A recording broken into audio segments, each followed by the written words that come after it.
Hi, this is Mark Kermode. Thanks for downloading this Kermode on Film podcast, or indeed watching us on YouTube. I'm joined once again by Jack Howard. Hello. Jack, what are we talking about? We are going to be talking about the BAFTAs. It was the BAFTAs on Sunday, and surprise, surprise, we have thoughts. But also, we're going to be talking about, do awards matter at all? Who cares? Can anyone even remember them?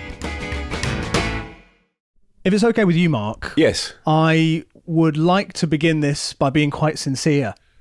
Okay, now I'm worried. Yeah, Okay. I wanted to talk about this for a while, and I didn't know Are we breaking how up? best. No, we're not. No. Is it something I did? No, it's nothing that you've done. Is it you? It's is me. it not? Is it not me? It's It's you. nothing to do with you. Can I just say, I'm sorry, I've been through this scenario before, and I'm actually I don't like the way this sounds. I would just really like to talk to you about it. What have I done? You've done nothing. Okay.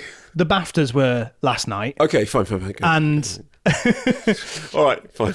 we talked about that. Anybody who's been a long-time listener of the show, especially since we've made the return. Yes. Since Are we calling then, it The Return? I think so. Is it like Twin Peaks? So we should call it Kermode on Film, a limited event series. What was it that they called it? I don't know. Because it was originally The Return, but then they said, no, it's called a limited event series or something ridiculous. Right. Anyway, so... I like the return. Yeah, The Return, that's good. Since the return.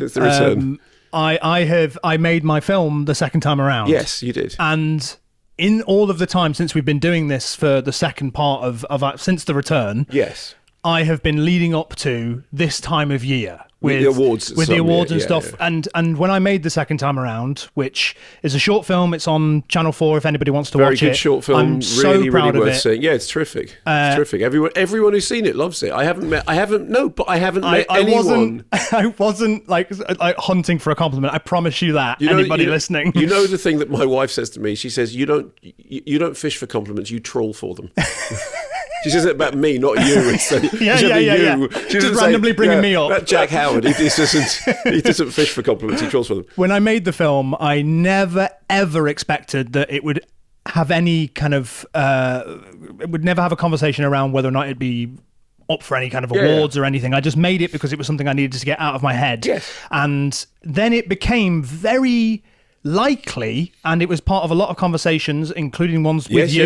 You very much said you are going to get nominated for an Oscar. Yeah, I thought you would. And we were on all the lists, all the predictions. Yeah, so it wasn't a preposterous claim because you actually came perilously close to it. And then it didn't happen. Yeah. And that, I think, has only just started to hit me how... I don't know, the whiplash of it. To have been working towards something for about 7 or so months on the campaign with it, going around all the film festivals, the prediction lists, all the rest of it. Yes. And then it just stopped. Yes. And that was just before Christmas. Yeah. And now here we are, towards the end of February. And I think it's only just really hit me like, wow, that was quite an intense experience to have. Yeah. And for that almost delusional idea of it could get nominated for a BAFTA or an Oscar. But it's not delusional. I mean, so the thing to say, shall I leap in here, or did you have more to say before? I wanted to just tell you that it's something that... It's been intense. I think I've only just realised how intense it was. As Vinnie Jones says, it's been emotional. So here's the thing that one needs to understand. Firstly, all awards are ridiculous. Of course. Okay, and I know this is taken as a given, but you can't say it enough times.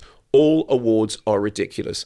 The whole idea of comparing one film with another for a prize of best thing we made up yesterday, best female actor, best male actor, best supporting actor, best, but it's all nonsense. The second thing is that it's all nonsense until the point that you get drawn into its gravity, and suddenly it's not nonsense. So my only experience of this is I have, in my entire career, won two Sony. They used to be called Sony Broadcasting Awards. I think they're now something else. There's another name for them now. Anyway, I can't remember what it is. But there was the year that I didn't get the gig presenting Film 2010. They went, Claudia Winkleman ended up doing it. For some reason in that year, I won the best specialist contributor thing. And I always sort of wondered whether, did they do it, because they felt bad about the fact that here's your consolation prize. Yeah, I always wonder whether that was part of it. And then the next year, Simon Mayo and I won the Sony Broadcasting Award for, for best best talk between 3 and 5 on a medium wave. You know what I mean? One of those categories. There's no one else. It's just us. Exactly. And so that was really, and then we never got nominated for anything, never got past anything ever again. Never did. And I remember really clearly of thinking the really difficult thing about this is that I think that all awards are ridiculous, but I'm holding this one. I'm feeling so pathetically proud, and you need to snap out of it. It's annoying, isn't it? And I talked to a couple of people who've won lots of awards, and they all say exactly the same thing. It is absolutely true that you can't take winning anything seriously, because if you do, it will mean that every year that you don't, you experience this void. And I said, yeah, but the weird thing is, I never took awards seriously until suddenly I won one, and then it was this. And actually, I think one of the most dangerous thing about awards is that thing. It's like, the drug dealer thing about, I'll give you the first taste of heroin for free. You go, I don't want heroin. Yeah. But I'll give you, and then and then suddenly you're an addict. Mm-hmm. It's that. It's a bit of that. And something I want to be very clear about when I'm talking about this is that I've got quite a clear separation in my mind of the film that I've made and how I feel about it and the quality of it, and what the Oscars and the BAFTAs are. Yes. Like, I don't kind of conflate the two things. No. But what it meant to me, the symbol of winning an award or being up for an award like that, was booting in the door for me as a filmmaker and be like, I have arrived. Yes. And what I would have done, like I'd almost like written the future. Do you know what I mean? Of like, here's all the things that could have happened if I'd gotten to that stage. It never was about me standing on stage with an award. If anything, if I'm going to be choosy, I don't want to win an Oscar or a BAFTA for a short film. But what I'm thinking is that like, maybe it will be like the thing that gets me in the room to be able to make a feature at some point. I know. And it's all of that stuff like this. I've already written the future, even though I don't know that would have happened. But the key thing, and I'm not just saying this to be nice, because I'm not nice. I'm not. I'm really not. The thing is that the future that you've written is the future anyway, regardless of. So two things. The first thing I said, when the BAFTAs were yesterday, we're recording this on Monday. The first thing I said is, can I have my laptop open? So why? I said, because I can't remember what won. I mean, literally the next day, I can't remember what won. And I can't remember what won the Oscars last year. Mm-hmm. And I can't remember any of that stuff. So the only way it has any significance is that you have to keep, if you win an award, you have to keep telling people that you won an award, which always makes you sound like a bit of a twat. Not you, but makes one, And the second thing is, the most important thing about any of these, and any filmmaker will tell you this, and you know this more than most people, that you have to be delusional. Mm-hmm. You have to be delusional in order to do any of these campaigns, in order to do any of the stuff that's required to publicise a movie. Even just to try and make something happen that's in your head. Yes.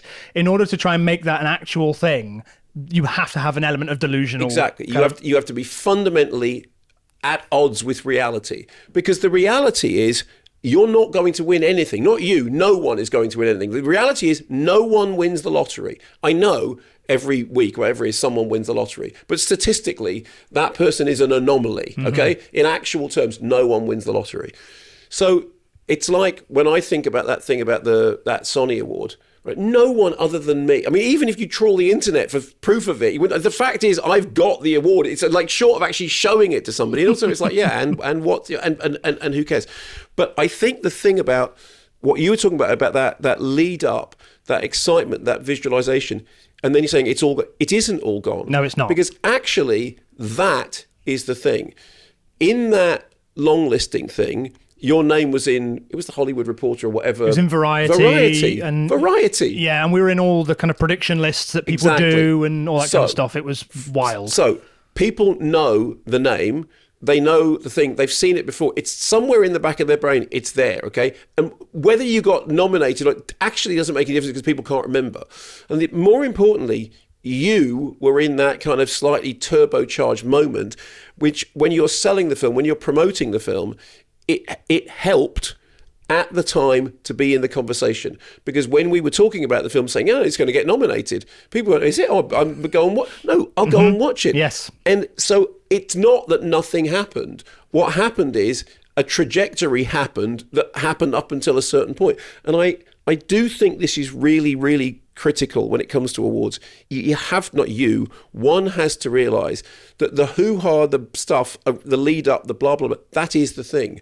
And then there's a thing at the end of it that no one can remember. Yeah. And increasingly no one can remember, because we now live in a culture in which things move so fast that no one's got the bandwidth to remember those things. So the only thing you can do is remind them. So I think that the contacts you will have made, the connections you will have made, the fact that you're in Variety, the fact that people will have seen it because it was in that conversation, the fact that we were literally having this conversation on the podcast going, yeah, I think you're going to get Oscar nominated, that in itself is the point. It's not that then that didn't happen, because all that stuff before did happen. And, you know, I say this to you, you know, you're a friend of mine, but you're also a filmmaker. You are going to make a feature. And at some point, when you win an award, you're going to have this thought in your head. One of them's going to be, I won the award. And the other thought you're going to have is, yeah. You know? And what I want you to do when that happens is, I want you to remember this moment. I want you to remember when you win something. I know you've won other things, you've won loads of festival things, but when you win like an award that in your mind is a game changer, you need to remember this. And hooray, be proud of it, but it isn't. Yes, it's not the be-all, end-all. Everything up to it, everything that got you to that point. And I think that is mostly what I'm trying to describe is actually this thing that for longer than it has existed only in my head. Yeah. And then since I made it a real thing, I was spending a lot of my every waking moments working towards like furthering it. Yeah. And then all of a sudden that chapter closed. Yes. And so I think what I'm still processing is like, okay, that chapter is over now. Yeah. Well, I know somebody else who worked on a feature and had exactly the same experience. I know who you're talking about. Okay, but I won't. But it's fine. But we know. And you know, they were in the conversation, yeah. and then it didn't happen. Mm-hmm. And it's, you know, after a while you become more philosophical about it. But I think it's perfectly justified to go, but you know, that's that, because that, you know, I don't know whether you suffer from this, but I'm a great nostalgist, right? And it used to be the case that nostalgia was considered to be an illness, you know, to be somebody who's sort of lost in that kind of, you know, that slight, that melancholia was an illness, you know. But I think one of the things that therapy taught me this is why I wanted to talk to you about it. We're both therapy boys. Yeah, we are. We're both therapy boys. We'd rename the podcast. That makes us sound so terrible. Kermode on Film, Therapy Boys, The Return. Therapy Boys. Is that actually the thing about, so this sounds so terrible, embracing the sadness, embracing the you know, the disappointment, it's really important not to pretend that it's not there. That's exactly what I've been doing for the last couple of months. What, pretending that it isn't there? Just trying to move on, just power through. Yeah. And I only realised in the last couple of days, which is what inspired me to talk to you about it at the beginning of this, is like, I haven't been letting myself feel what I really feel, which is, I've been trying to just race to whatever the next thing would be. Yeah. And I've not allowed myself to be like, oh no, I'm disappointed. And I have to say goodbye to this thing that I put all of myself into. And my girlfriend Ailey, she put very aptly, that's what being an artist is. Like, exactly. you take a huge swing, and you know, then you down tools, you rest, and then you get up and you do it again. You get up and you do it again. And I mean, also that it's not just, you know, awards in a way is a kind of sort of crystallizing thing, but that is the whole process of making anything. So one of my great loves in life is loving something that was rejected when it first came out, and then later on everyone realizes that, you know, that you were right. I was right, yeah. And that is one of the things I love most. But so, for example, you know, the third Dexys Midnight Runners album, Don't Stand Me Down, which when it came out just tanked, but now it's the smart choice. Everyone knows that Don't Stand Me Down is the best Dexys Midnight Runners album. It's slightly different when you make a film that is really well received. So it's not even that you can go, I was right and you were all wrong, because everybody saw that at the time. But I do think there is a thing in, you get up and you take a swing, and you take a swing at 7 different times, and one of them will hit. And I guarantee you the one that hits will be, yeah, okay, I'm glad it was that one. But actually that wasn't my best. Well, you know, Scorsese won the Oscar for The Departed. which I do really like. Yes, but it's but not. It was Sorry for Goodfellas. That's what it kind of was. There we go. Fine. It was Sorry for Goodfellas. That was exactly what it was. In the same way that when Jeremy Irons won the Oscar for Reversal of Fortune, it was Sorry for Dead Ringers. Sorry. You were great in both of those roles in Dead Ringers. Well done. So it is. There's always the thing about it. It's never going to be the right thing. Somebody who's very close to me, who's in a band, is currently cross because the track that they have made that everyone loves is not the track that they think is the best track on the album. Yeah, right. And it's driving them nuts. Yeah, I bet. It's like actually driving them nuts because they go, no, but, and you're going, but just take You're not listening properly. Just take the win. That's the thing. But I do think that thing about allowing yourself to feel a little deflated, allowing yourself to feel a little sad, a little crushed, allowing yourself to feel all those things, and then brushing yourself off and getting on and doing it again, because it will happen. I mean, it genuinely. I'm not just saying that. It will. You're a talented filmmaker. You've got a great future ahead of you. But when you do win, remember this. Yeah, remember this moment. And I wanted to talk about this with you in this format because I knew that you'd have pearls of wisdom. And I also want that anybody who's listening to this, because I guarantee we will have, filmmakers or future filmmakers listening to this podcast, and I want them to know the reality of it as well, because I never expected my first proper debut in short film territory to have this kind of an impact, and for it to what it's done, and to have had the conversation around it that it's had. And it's a strange world to find yourself in, and then when it stops, it is a crazy feeling, and I've been trying to avoid it for the last couple of months, and now here we are, and I'm finally accepting that. I'm a bit disappointed by that, but god damn it, I'm so proud of everything me and my team around me were able to achieve with so little support from anywhere else. And I just want to say as well that I don't know if you know this, but the film itself was crowdfunded from Kickstarter the second time around. Did I know that? It was completely crowdfunded. Is this a way of telling me that I didn't give you any money? You didn't. Did you ask me? Don't know if I did, but do you know that I didn't? My dad also couldn't figure out how to do it, so he just sent me some money to my bank account and used that.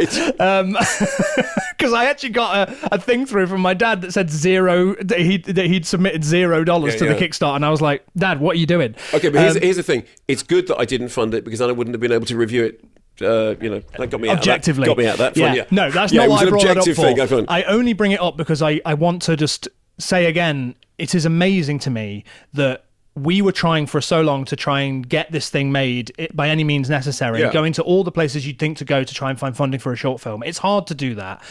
No one wanted it. Where are the places now? Was it BFI? It's all those kind of places. Everywhere. It's everywhere you can think of. Every fund that comes up, no one was taking a chance on it. And so I turned to Kickstarter almost reluctantly, because I was worried about being publicly embarrassed. Yes. And it not actually being funded at all. So just for the older members of the audience. Sure. So Kickstarter, basically you put a thing on which says, this is our aim to fund this much, and if you don't get that much, then none of the money. I think with Kickstarter, there's another one called Indiegogo where I think you have to get the amount of money, right. Or maybe it's the other way around. I don't know. But with Kickstarter, I think it is the case that you don't get the money if you don't raise the amount. Fine. So what you do is you basically put out a thing saying, I'm Jack Howard. I want £17,500. Please donate. Please donate to this thing. Here are some perks that you will get on certain tier lists. Like if you... And what would the perks be? Like, for example, here's a copy of the script. Here's a download of the poster. You can have a call with, like an hour-long call with me. You can have an hour-long call with me where I read a script. A sexy call. Well, if you wanted it to be like that, it depends how much they submitted. But essentially, That was a really cheap joke. There's no such thing as a cheap joke. No, there is not, exactly. And it went exceptionally well. We actually raised over £30,000. Wow. And what was the average kind of donation? Was it like 15, 30? Yeah, between there. But then there was a few people who there was one person who submitted as like £1,500. Wow. I can't... Because they liked the script? But no, because they liked the work that I'd done previously, because they liked the sound of the idea, no matter what it was. But the reason I bring it up is because right now, I think more so than ever before, it is really difficult to try and get anything made. It's also in some ways easier because you can just, with I'm the just going to close this instantly because we're off book. So. Yeah. When it's easier than ever before in some ways because of obviously digital cameras and everything, you don't have to pay for celluloid, but trying to find a way to make something ambitious happen is really difficult. Yes. And so having just regular people who liked the sound of the idea, just having around 500 people go, yeah, I want to help you make that happen, still honestly moves me tremendously. Like the fact that those people just wanted my thing to exist because I thought it sounded like a cool idea. Yeah, and they'd like it to be in the world. Is crazy to me. And I just wanted to say, here again, thank you to all those people for doing that. And I guess what I'm doing is I'm just kind of wrapping up this whole thing that you have been there for from the very, very beginning. Like you knew about it before it happened, and from the moment that it was finished, you were the first person we showed it to. Was I the first person? In the Act One cinema. That was the first time we'd ever Perfect place to see it. Yeah. First time we'd ever watched it on a big screen. You gave us a spot on the MK3D to talk about it. You've been so supportive. Many spots.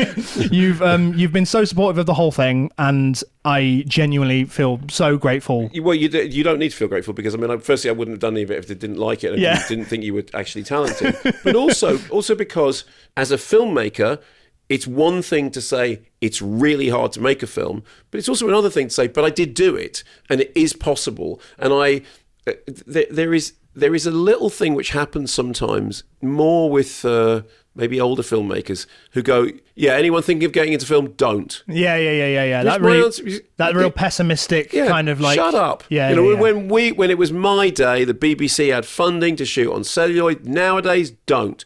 And it's like, well, no, it's different and it is difficult.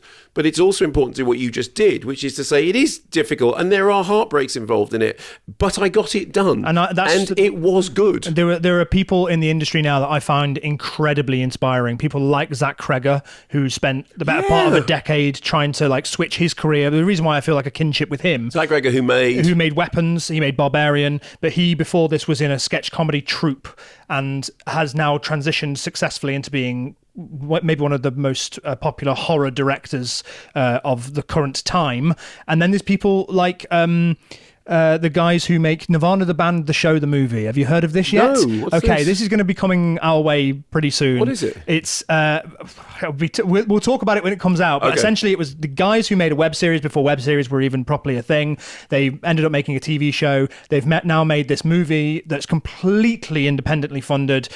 And these are the people that I like to look to and hear what they have to say about things, because they are going out and just doing it. Okay. They are just making that happen. People like Sean Baker. Obviously, Sean Baker is now completely he still makes independent films, but independent films with $3 million budgets and whatever amount of money was behind that Oscar campaign for last year for Anora. But he's somebody which was considerably more than the budget of the film. It was considerably more than the budget for the film, and. He those are the kind of people that I like to look to and go, wow, they just do it. And that's kind of, I need to find that energy again, I think, because damn, I feel like at the end of how much time I spent into this 10-minute short film, it might as well have been a feature. And I think that's the next thing is I'm going to have to find the energy to do that. The next thing is to make a feature. Did you see Iron Lung?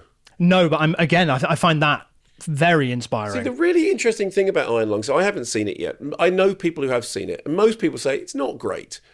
But the fact that he got it made is the story. The kind of summary of this is that there's a YouTuber called Markiplier who is very famous for doing video game commentary kind of stuff, but has always had an interest in voice acting and directing and all that kind of stuff. He's independently made a video game adaptation of it's a film called Iron Lung that I think it did end up costing about $3 million, but I think he completely independently did it. There is no traditional studio attached. He's completely independently released it, and in the first weekend, it made over $20 million.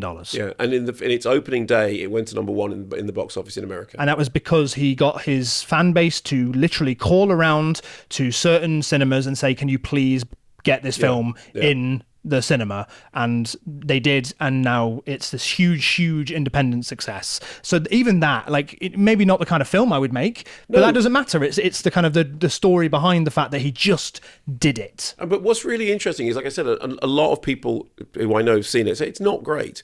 But they went to see it. And partly they went to see it because they liked the idea that he'd done it. Mm-hmm. And partly they went to see it because he's got this huge online following, which of course is now, that is a demonstration of you can get, a huge social media following behind you, and that kind of cuts out that you need for advertising. But also, I just think people are thinking, well, good on you. Yeah. Good on you. Yeah. Okay, I'll go see the film. It's not. Also kind of like shaking up Hollywood a bit. Like, they're like, oh my God, you did it without us. Like, you didn't need our like commercial advertising budgets. You didn't need. Do you remember when everyone got off their bike because Andrea Riseborough got an Oscar nomination without an Oscar campaign, and they were like, we have to disqualify her? Well, that actually brings us very, very nicely onto the BAFTAs from yesterday, and the biggest story from that is the Best Actor win. Yes.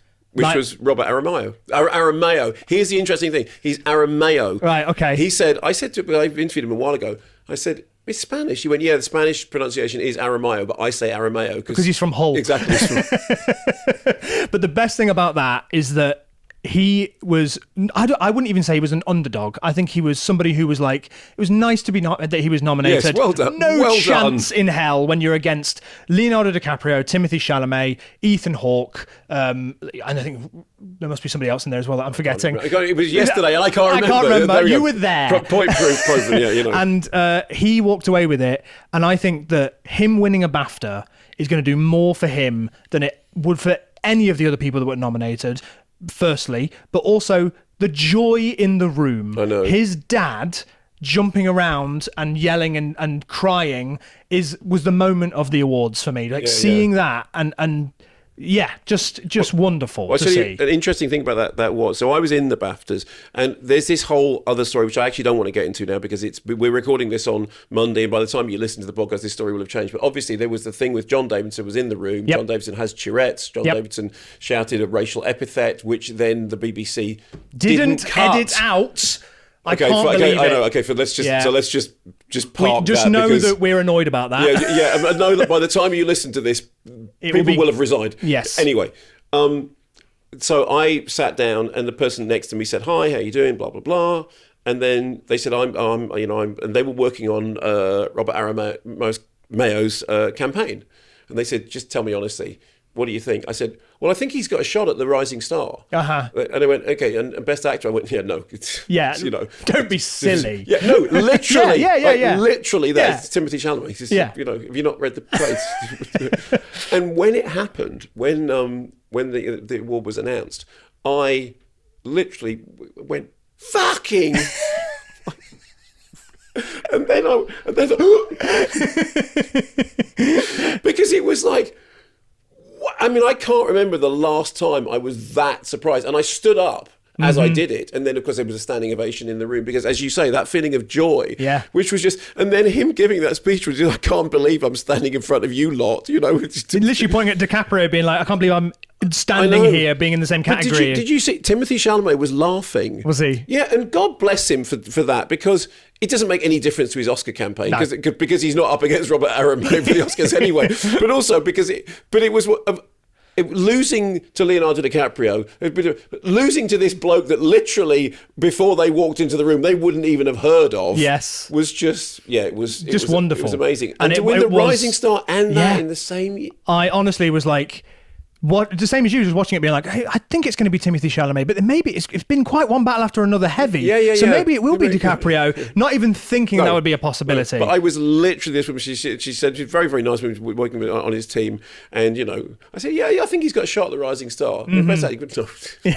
Another one that I want to mention as well is that I on the campaign that I was on with second time around, we were often screening alongside this animated short called Two Black Boys in Paradise. And Dean, who wrote the poem for that originally, was a co-writer on the film. Just wonderful to see them win. That was the favourite, though. Easily. I mean, I had all confidence that they were going to walk away with it. I mean, I just don't think that there was any competition really for them to win that award. It's a wonderful film, and I'm so happy to just watching his social media for the last 24 hours has just been, again, joyous. Just seeing him just on the train back to Ealing, like holding the BAFTA.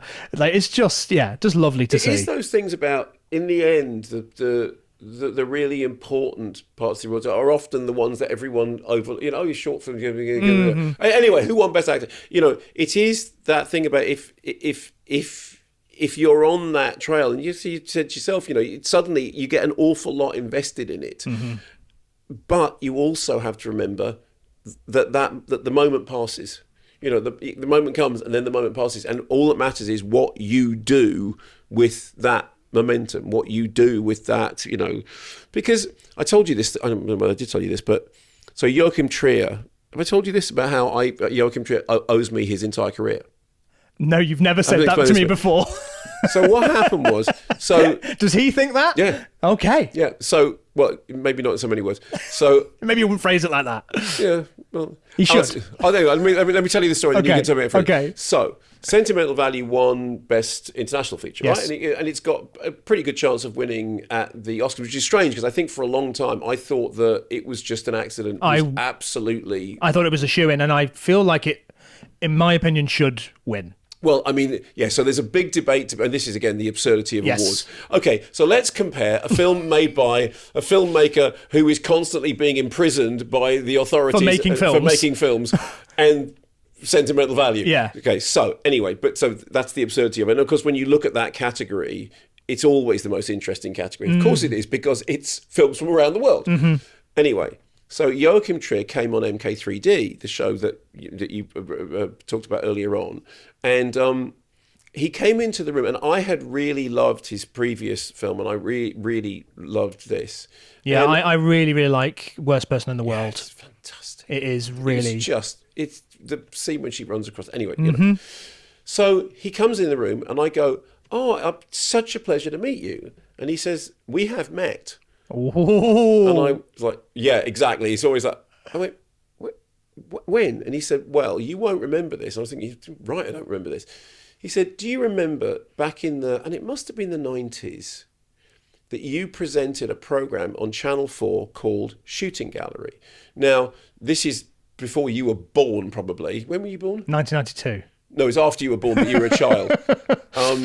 And it was a late night Channel 4 program that showcased short films. Okay, so there'd be like 5 short films shown in the course of the evening, and I would pick the ones that I liked, and then I'd interview the director of it. It would always be some oiky kid from the NFTS or one of those things.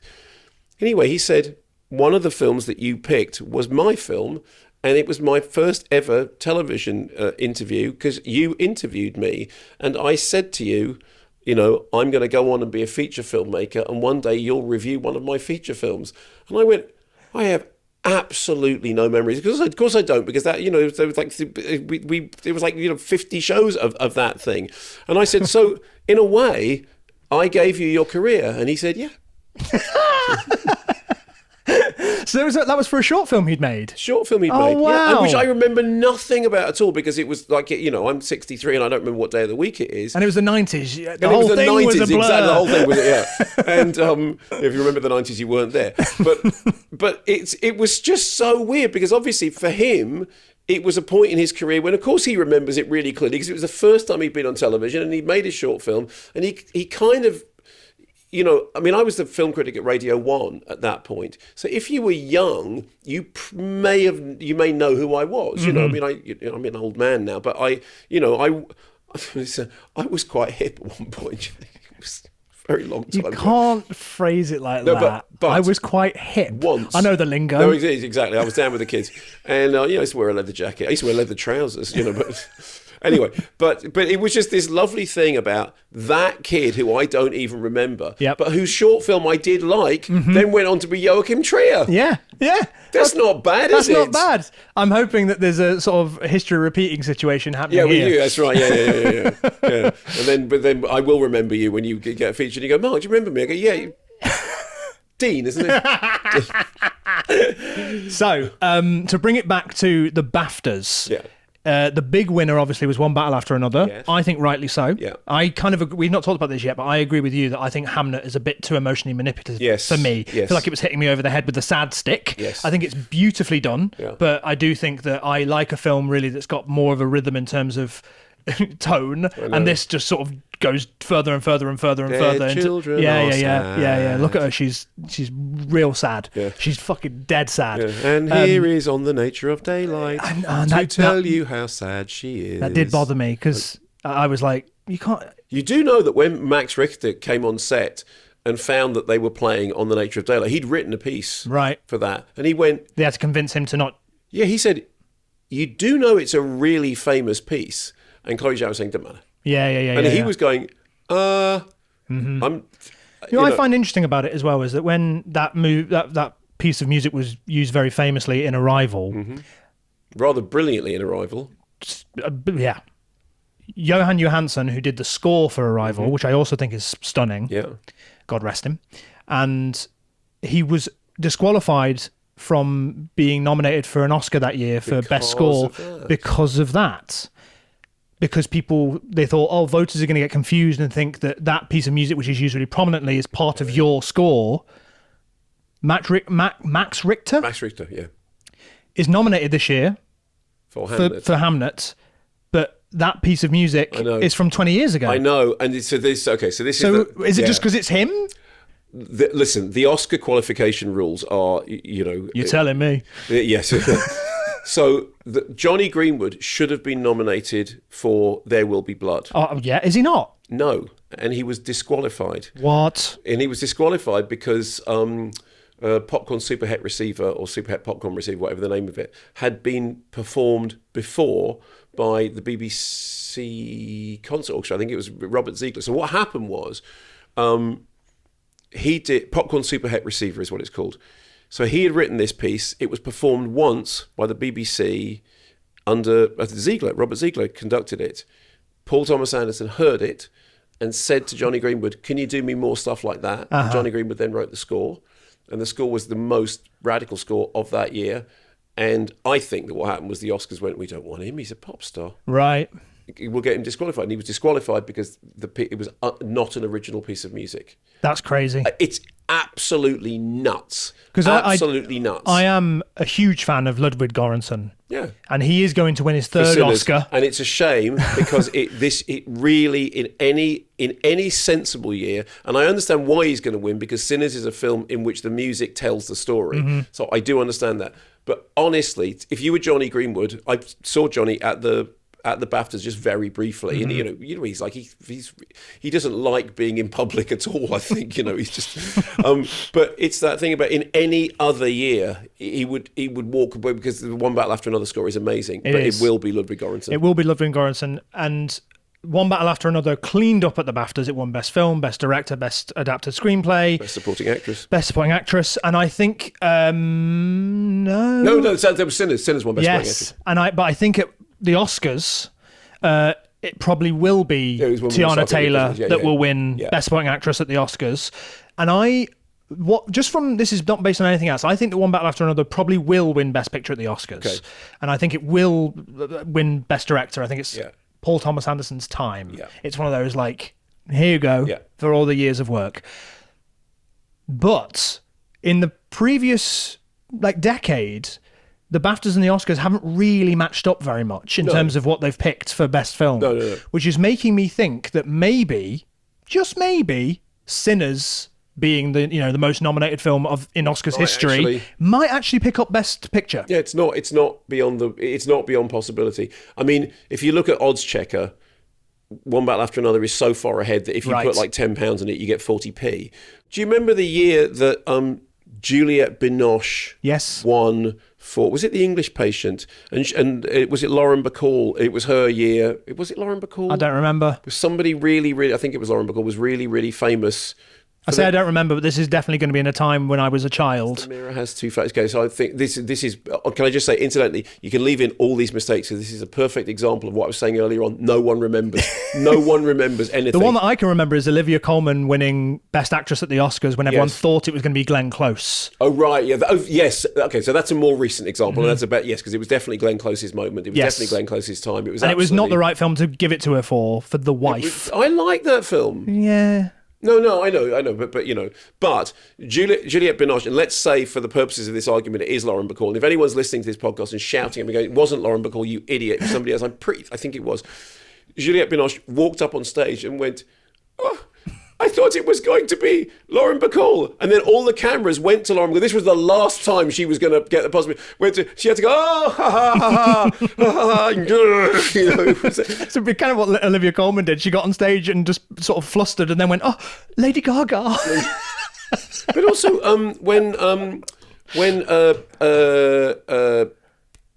when Honora won, yes, and Demi Moore yes. didn't, and everyone was going, you know, I mean, I think the Honora performance is absolutely brilliant, but it was Demi Moore's year. Yeah, and it was the same as well. Like when Emma Stone won her second Oscar for Poor Things, everyone thought it was going to be Lily Gladstone for Killers of the Flower Moon, and I think that's right. She looked really surprised by that as well. That's right. I'd forgotten that. I can't help it. Like I'm fairly excited to see what happens with the Oscars, even though, as we've established, it's all nonsense. Yeah. Well, thanks for listening to or watching this Kermode on Film podcast.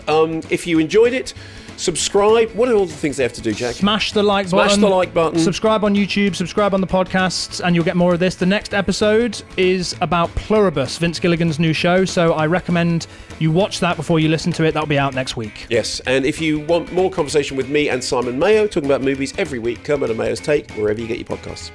Go away.